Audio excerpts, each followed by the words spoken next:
Hey guys, Kristen with Expert Credit Sweeps here.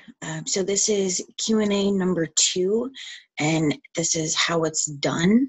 Okay, so we're going to go over, like I said, just a couple of things. So first of all, this is the response that you want when you get your results back from the bureaus. It says, this item has been deleted from the credit file.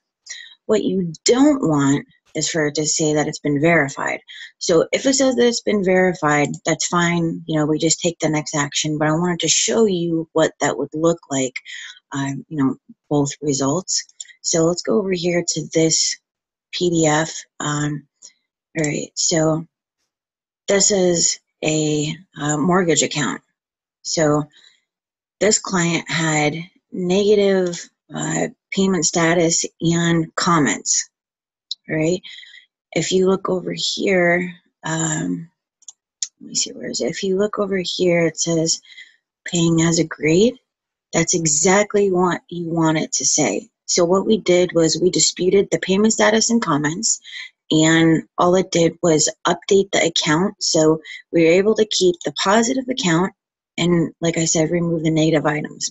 So let me show you where I'm talking about. If you look right here where it says date of first delinquency, you don't see anything. It says not available, right?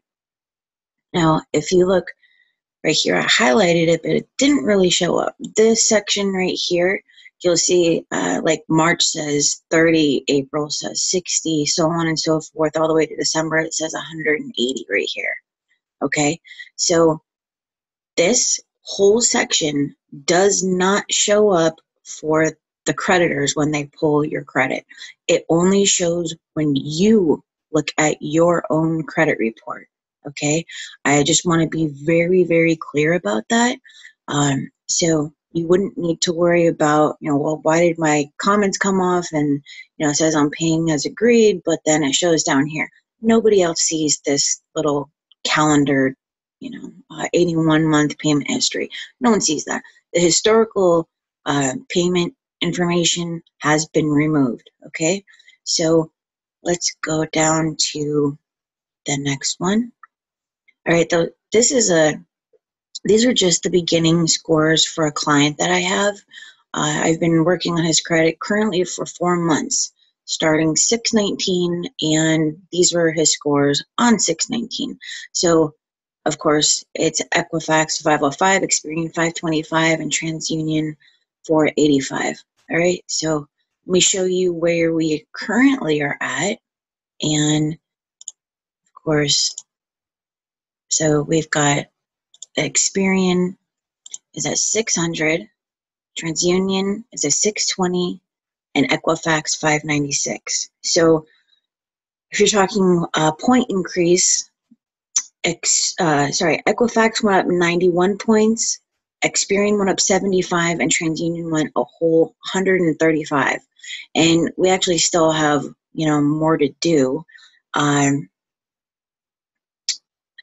right, so this right here is a collection that belongs to one of my clients, and I want to show you how we know what we're disputing. Now, everything I'm showing you is based off of questions that were, of course, submitted on the website, and I'll go through that again after we're done, and we're actually almost done with this part. Okay, so let me choose a different color for this. We'll use light blue. Okay, so I did remove, of course, the account numbers. All right, so if you look at right here, it says date opened. Equifax says February 2012. Experian says the same thing. That's fine. What we're looking for is inconsistencies, and this is just credit repair 101. This isn't actually what we go off of, but this is the first thing that tells us that there's, it's a negative listing. Of course, it's a collection, so of course it would come off. But what I'm saying is it gives us grounds to dispute. Even if they came back and said verified, they had proof, everything was just perfect on the creditor's end, we would be able to dispute based off all these things that I've highlighted. So if you look at balance date, this one says 10/15, and this one says 2/12. Those are inconsistent. Everything has to be consistent from report to report. That meaning Equifax and Experian have to say the exact same thing. So if you look at date of status, that means that they re-aged this account 10/15, and this one's 2/12. And under status, this says closed, and this one says open. So this gives you a little bit of insight as to, what we look for. What we look for when we're disputing these items. Now, I want to show you how we deal with the bureaus coming back saying that they're not going to investigate something. And why is this upside down? All right, I just have to turn this around. That didn't happen the way I wanted it to. Okay, so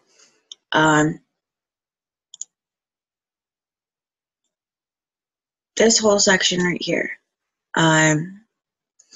So this account is Carter Young, and it was a collection, and of course we were trying to get it off. We were able to get it off, but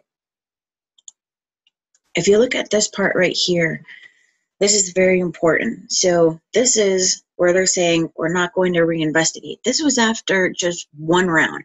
So I'm going to read this kind of fast, but according to the FCRA, a National Consumer Credit Reporting Company's role in the dispute process is to review the accuracy and completeness of any disputed item by contacting the source of the disputed information and informing them of all relevant information regarding the consumer's dispute, meaning that they forward everything to them, the letters, your IDs, everything.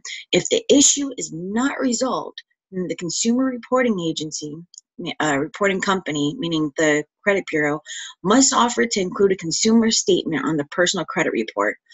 The Consumer Financial Protection Bureau, who I also make claims with, it does not require that the consumer credit reporting company obtain documentation such as the actual signed sales slips, signature cards, contracts, etc., nor does it require that the consumer credit reporting companies act as mediators or negotiators in account disputes.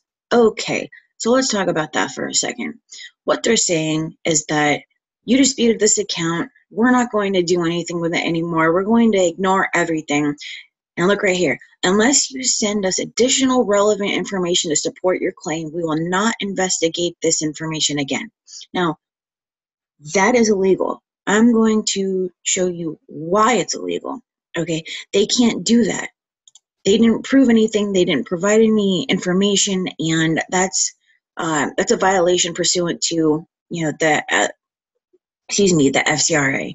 So we're going to go back to this PDF right here and scroll down. Okay, so I don't want to read everything because it's quite in depth, but if you're my client already, you already have excuse me, you probably already have part of this on your dispute letters. So under the FCRA section 1681, I have the right to demand that you disclose to me all the documents that you have recorded and retained in your file at the time of this request concerning the accounts that you are reporting in my credit report. So basically, you need to prove to me that this either belongs to me or however we disputed it, okay? If you don't have this information, you need to remove it immediately, okay? So I did some research, and I was going through case law and court opinions and congressional opinions and everything, and I found this. So according to your organization, it's never required to go beyond the original source in ascertaining whether the information is accurate. Of course, I wrote that part, but this position has been rejected by the United States Courts of Appeals for the 5th and 7th Circuits. Section 1681E(b) requires consumer reporting agencies to follow reasonable procedures to assure maximum possible accuracy of the information contained in the credit report. Okay, so they can't just sit there and say, well, you know what, we just got an electronic response saying that it was verified. We're going to go off of that, and you just kind of have to deal with it. So, put a consumer statement on your credit report and, have a nice day. They can't do that. So Congress's intent that the consumer reporting agencies having the opportunity to reap profits through the collection and dissemination of credit information bear grave responsibility, okay, grave responsibilities to ensure the accuracy of this information or that information. The grave responsibility imposed by 1681 IA must consist of something more than merely parroting information received from other sources, meaning they can't just say, because Capital One says that it was verified, they have to take their word. That's what that means. Therefore, a reinvestigation that merely shifts the burden back to the consumer and the credit grantor cannot fulfill the obligations contemplated by that statute. Let's go back to this because that directly correlates with this. So, nor does it require that consumer credit reporting companies act as mediators and negotiators in account disputes. Okay, so where is it? So, does not require the consumer credit reporting company to obtain documentation, and unless you give us more relevant information to support your claim, we're not going to reinvestigate this information again. I mean, it's just plain as day. So, and there's just one more part right here. Okay, so the United States Courts of Appeals for the Third Circuit holds that in order to fulfill its obligation under 1681 IA, a credit reporting agency must be required in certain circumstances to verify the accuracy of its initial source of information. One of these is whether the consumer has alerted the CRA to the possibility that the source may be unreliable, meaning you're saying that it's unverified, you do not believe this account is yours, or the reporting agency itself knows or should know that the source is unreliable. Okay? So I hope you get where I'm going with this, and if they can't prove it, they have to remove it. Now, I do want to show you, of course, I removed the account numbers, that this is typically how you're going to see a dispute. It's going to say the company name, that, the reason why you're disputing it, it's a collection, it's not verified. The letter template is always going to be different. It'll be personalized. And the reason why you're disputing it. So I require this to be legally verified pursuant to section 611A5AI of the FCRA. Okay, so both of these were collections, but on the next page, which I'm not showing, there were payment status and comments, and there's a charge off and a bankruptcy. All right, so I believe that is it for the questions. Now, there's something else I do want to show you. We're going to go to my website, expertcreditsweeps.com, and you're going to click on the FAQs right here. So if you click on FAQs, which I was on anyways, if you scroll down, right here it says FAQ videos. We already have one there. That's the first Q&A session. That's the second one. All right, so you can, of course, play the video here, or you can open it up in YouTube using the link. Let me just close that. Now, if you look right here, for a PDF list of questions in this video, please click here. If I click on that, it's going to pull up a PDF that I put together. It just has all the questions that I went over or showed you where they could be answered at in that video. So this is going to happen with every single video. Now, this one only has 1, 2, 3, 4, 5, 6, 7 points that I made. So I may just state them under there, but I don't know. Haven't figured it out yet. I still have another 15 minutes to put that together. So let me just move this out of the way. Okay, so I'm going to get rid of that. This is where you're going to find all of the bi-weekly Q&A session videos. All right, and we also have another videos page. So let's go click on videos. The ones that you're going to find on this are tutorials, deletion proof, tools for my brokers, tools that will help, business owners, and basically these are for anybody that does anything online. This could definitely help you. You can also find the link to get to all of the videos here. If you click on that, it's going to pull up my YouTube channel. So let's just go back. Oh, okay. So enough of that. I do want to make sure that everyone knows how to log into the client portal. So if you go to the client portal, click on it, it's going to, of course, pull up the client portal. Once again, this is where you can submit your questions. That's for these videos. So you would go and find your name, okay? So for this purpose, I don't know why it didn't update, but this was supposed to be a clickable link.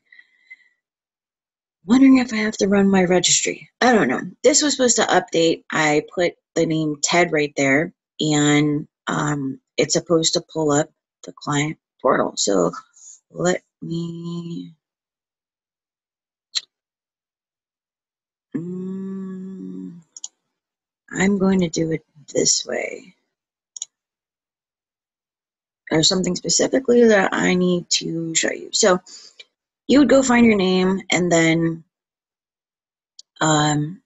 where are my, right here. So you would go find your name, and then it would just pop up like this. So you wouldn't be going through that whole thing. You can click on any document that you want.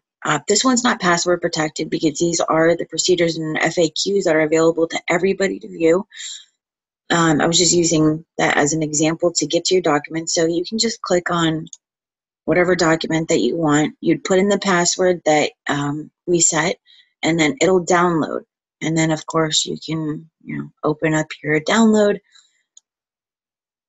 And I'm going to get rid of that. So that's how you get into the client portal. If you need to reset your password or anything, just let us know. And, of course, we'll fix that. All right, so 3 more things. I want to show you how to log into the website. So you can do this 2 ways. So you can either go and click right here on the top right where it says My Account, the little dude's head. Click on that, and it's going to pop up with the login. So if you already are a client, you would go to click on Login at the top right, put in your email. So then you would go to your email and, of course, open it up, and then, see, it just sent me an email. That's what that noise was. All right, so you can also schedule appointments that way. All right, so you can log into your account that way. You can schedule appointments right here. That was right under the dude's head on the right. Introductory phone consultation, regular phone calls, chat session, online meeting, 30-minute phone conference. That's normally for my brokers or when I am having an actual, conference call. You can send us a message. You can share your documents. And then also down here in the bottom right, the blue tab says schedule appointments. All right, this is the second way to do it. If you click on the tabs over here, it's going to pull up those same things that we just went through. And then to schedule appointments, you click on schedule now, and it's going to pull up that same screen that you just saw. If you guys have any questions about that, just let me know. Okay, last thing. If you go to the blog page, click on blog. I mean, you can always go straight to the blog, but you can definitely go through the website. All right, so it's pulling up the blog. I have a lot running in the background right now. That's the reason why it's so slow. But, all right, so I want to pull up the blog. Doesn't matter which one. I want to show you how to find the previous post. If you scroll down and look over here, we are going to do this way. So, sorry, just give me 2 seconds. Please, green. All right, so you're going to go over here, blog archive. So in the first video, I showed you where all the questions were, this is where you're going to find it. So here's the FAQs from the first video, and then if you just scroll down, you can find all my other Q&A sessions, the recorded conference call, transcript, go through September, August. I have so much information on here, and this is for you guys to read, okay? I've been doing this for a long time, and I know what I'm doing, and I just want to help you guys. So please utilize this information. I'm getting the same questions over and over and over again, which is the reason why I'm doing this, so I don't have to do it one-on-one. But guys, I've got a blog. All this information is on here. Client Q&A right here. So anyways, that's enough for tonight. I will be adding this to the website this evening and to Facebook, Twitter, so on and so forth. So you guys have a great evening, and if you have any questions, just either leave me a message on the website if I'm not online, or you can, of course, call, text, email, or do the whole social media thing. So have a great night. Talk to you guys soon.